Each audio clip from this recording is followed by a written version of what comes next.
இன்றைய தினம் சனி பிரதோஷம், மிகச் சிறப்பான வழிபாட்டுக்குரிய ஒரு நாள். மாலை நேரத்திலே பிரதோஷ வழிபாடு செய்வது மிக மிக முக்கியமானது. இன்றைய தினம் சூரியன் அஸ்தமனமாகும் நேரத்திலே சிவதரிசனம் செய்வது பிரதோஷ வழிபாட்டின் சிறப்பு.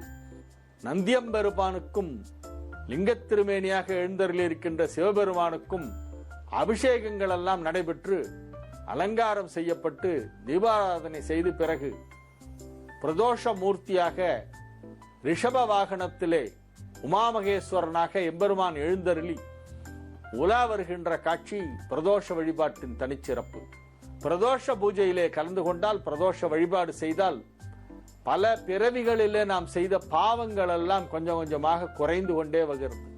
பாவங்களை போக்கிக் கொள்ள பிரதோஷ வழிபாடு செய்யப்படுகிறது. பாவங்கள் நீங்க நன்மைகள் அதிகமாக நடைபெறும். ஆகவே நாம் எந்தெந்த பிறவிகளிலே என்னென்ன பாவங்கள் செய்தோம் என்று நமக்கே தெரியாது. தொடர்ந்து பல பிறவிகளாக ஐம்புலன்களாலும் நாம் பாவங்களை செய்து கொண்டிருப்போம். அவற்றையெல்லாம் போக்கிக் கொள்வதற்காக, இறை அருள் பெறுவதற்காக அல்லவை தேயவும் நல்லவை பெருகவும் செய்யப்படுகின்ற வழிபாடு பிரதோஷ வழிபாடு.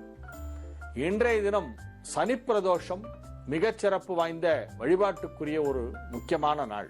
இன்றைய சிறப்பு என்ன அப்படின்னா பிரதோஷம். என்ன திரையோதசி அப்படின்னு சொன்னால 13ஆம் பிறை அப்படின்னா பிரதோஷம். அமாவாசையான 13ஆம் பிறை பிரதோஷம் சிவ வழிபாடு செய்ய வேண்டும் மாலை நேரத்திலே. பௌர்ணமியான 13ஆம் பிறை பிரதோஷம் சிவ வழிபாடு செய்ய வேண்டும். இன்று எல்லா சிவன் கோயில்கள்லையும் ரொம்ப விமர்சையாக தடபுடலாக நந்தி பகவானுக்கும் ஈஸ்வரனுக்கும் அபிஷேகம் நடைபெறும். ஈஸ்வரன் சர்வேஸ்வரன் எனப்படும் அந்த பரமேஸ்வரன் சிவபெருமான் 13ஆம் பிறை நாளிலே மாலை நேரத்திலே ஆனந்த தாண்டவம் ஆடுவார். அதுக்கு பேர் தான் பிரதோஷ தாண்டவம்னு பேர். அந்த நேரத்தில் நம்ம என்ன கேட்டாலும் அதை அப்படியே கொடுத்துருவார். ரொம்ப இளகின மனசு, கேட்ட வரங்களை எல்லாம் கொடுப்பதிலே அவருக்கு ஈடாக யாருமே கிடையாது.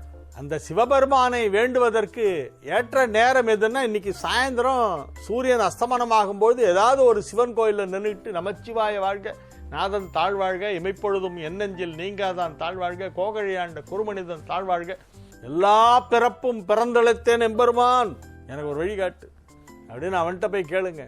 கேட்ட மாத்திரத்திலே கேட்ட வரத்தை கொடுப்பவன் சிவபெருமான். ஆன் த ஸ்பாட் கொடுத்துருவாராம், யோசிக்கலாம் மாட்டார். இந்தா பிடி அப்படின்னு. வரங்களை வழங்குவதில் அவருக்கு நிகராக யாருமே கிடையாது. எனவே இன்று மாலை நேரத்திலே அனைவரும் சிவன் கோவிலுக்கு சென்று சிவபெருமானையும் நந்தியையும் வழிபட்டு பசும்பால் அபிஷேகம் செய்து, பசும்பால் அண்டர்லைன் அந்த இடத்துல, பசும்பாலால் அபிஷேகம் செய்து, பசும்பால் கிடைக்கலன்னா விட்டுருங்க. ஏதோ ஒயிட் கலர் லிக்விட்ல அபிஷேகம் பண்றாங்க, அதெல்லாம் பண்ணாதீங்க. பசும்பால் அபிஷேகம் செய்ய வேண்டும். வில்வ இலைகளை கொண்டு பூஜை செய்ய வேண்டும். தும்பைப்பூவால் பூஜை செய்ய வேண்டும். தும்பைப்பூவும் வில்வ இலையும் சிவபெருமான் பூஜைக்கு மிகவும் முக்கியமானவை. ஒவ்வொரு 13ஆம் பிறை நாளிலும் மாலை நேரத்தில் கூறுவார்கள், பக்தியுடன் ஒரு வில்வ இலையை சமர்ப்பித்தாலே ஈசன் மனமகிழ்ந்து கேட்கும் வரங்களை அருள்வார். வாய்ப்பு இருப்பவர்கள் நந்திக்கு அபிஷேகத்திற்கு பசும்பால், நெய், தேன், சந்தனம், மஞ்சள் போன்றவற்றை சமர்ப்பிக்கலாம். ஆலயத்திற்கு செல்ல முடியாதவர்கள் பிரதோஷ வேளையில் வீட்டில் விளக்கேற்றி சந்தனத்தில் சிவலிங்க உருவம் அமைத்து சாம்பிராணி காட்டி சிவபுராணம் மற்றும் கோளறு பதிகம் பாராயணம் செய்யுங்கள். இவ்வாறு செய்தால் வீட்டில் செல்வமும் உணவும் நிறைந்திருக்கும். தரித்திரம் அண்டாது, கடன் பிரச்சனைகள் விரைவில் தீரும். பிரதோஷ வேளையில் ஈசனை தரிசித்தால் நம்முடைய பயங்களும் நீங்கும். வாழ்க்கையில் பொருளாதார கஷ்டம், திருமண தடை, நோய், மன அழுத்தம் போன்ற எந்தவித பயமாக இருந்தாலும் ஈசனின் அருளால் அவை தீரும். இதற்கு சாட்சியாக பிரதோஷ தினத்தில் சிவாலயங்களில் கூடும் பக்தர்களின் கூட்டம் உள்ளது. அவர்கள் தங்கள் வேண்டுதல்கள் நிறைவேற வேண்டி வருகின்றனர்.